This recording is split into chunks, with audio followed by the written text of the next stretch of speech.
तो आज हम लोग फर्स्ट चैप्टर का एक छोटा सा सेक्शन के बारे में डिस्कस करेंगे जिसका नाम है टर्टल्स एटॉमिक मॉडल। आप लोग को पता होगा एटॉम का इतिहास, मतलब एटॉम का हिस्ट्री।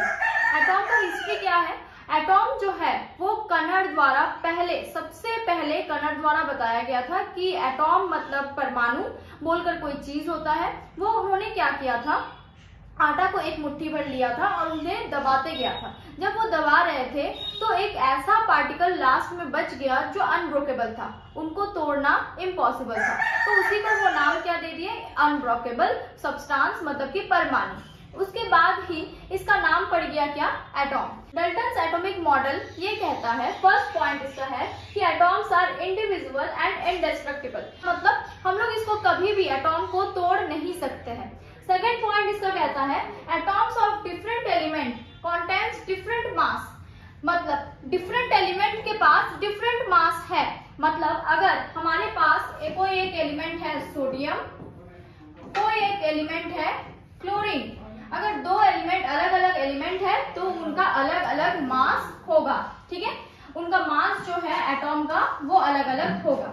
इसके बाद all matter is made of very tiny particles called atoms, मतलब जो भी मैटर होगा, कोई भी मैटर है, उनके जो पार्टिकल्स है वो किससे बने हुए हैं, एटॉम से।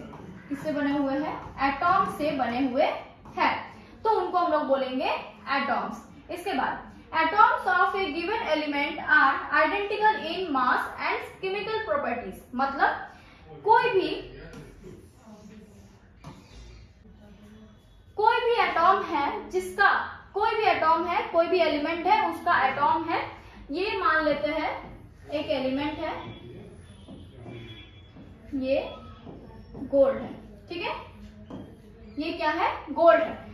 ये पॉइंट के अनुसार, इस पॉइंट के अकॉर्डिंग ये जो गोल्ड जो एलिमेंट है उनका आइडेंटिकल इन मास होगा और केमिकल प्रॉपर्टीज, मतलब अगर गोल्ड के बहुत सारे पार्टिकल्स होंगे, ऑब्वियसली कोई एक मैटर है, एलिमेंट है, उनके बहुत सारे पार्टिकल्स होंगे, तो बोल रहा है ये पार्टिकल्स अगर P1 नाम रख दे, इस पार्टिकल को P2 नाम रख दे, तो ये जो P1 है और P2 है इनका मास जो है वो सेम रहेगा, मतलब P1 का mass is equal to P2 का मास होगा, फर्स्ट पॉइंट।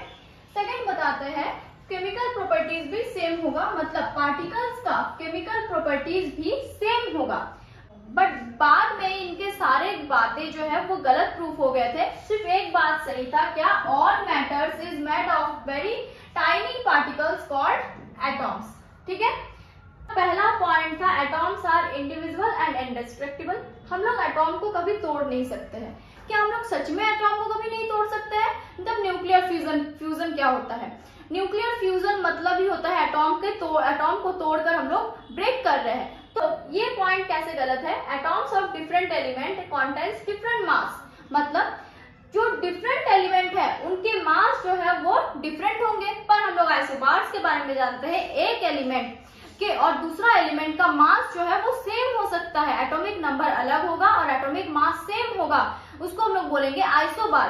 तो आइसोबार्स के बारे में हम लोग जानते हैं, उसमें बोला कि क्या है, डिफरेंट एलिमेंट के पास सेम मास रह सकता है, तो ये पॉइंट भी गलत।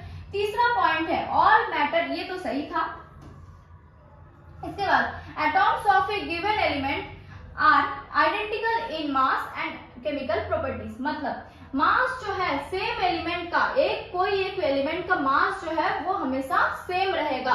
पर हम लोग आइसोटोप्स के बारे में जानते हैं, आइसोटोप्स के बारे में हम लोग जानते हैं,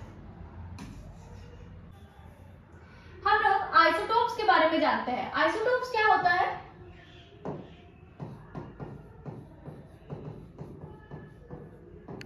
आइसोटोप्स क्या होता है, जब कोई भी सेम एलिमेंट है उसका डिफरेंट मास हो रहा है तो उसको हम लोग बोलेंगे आइसोटोप्स। जैसे हाइड्रोजन के 3 आइसोटोप्स है, प्रोटियम,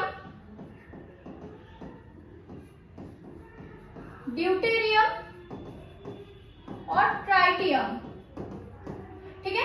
तो ये प्रोटियम, ड्यूटेरियम, ट्राइटियम, इनका मास कितना है? प्रोटियम का मास 1 है, ड्यूटेरियम का मास 2 है, ट्राइटियम का 3 है, पर तीनों है क्या, हाइड्रोजन है, तीनों ही हाइड्रोजन है, मतलब सेम एलिमेंट का डिफरेंट मास हो सकता है, मतलब मास हमेशा आइडेंटिकल होगा, कोई एक एलिमेंट का वो जरूरी नहीं है।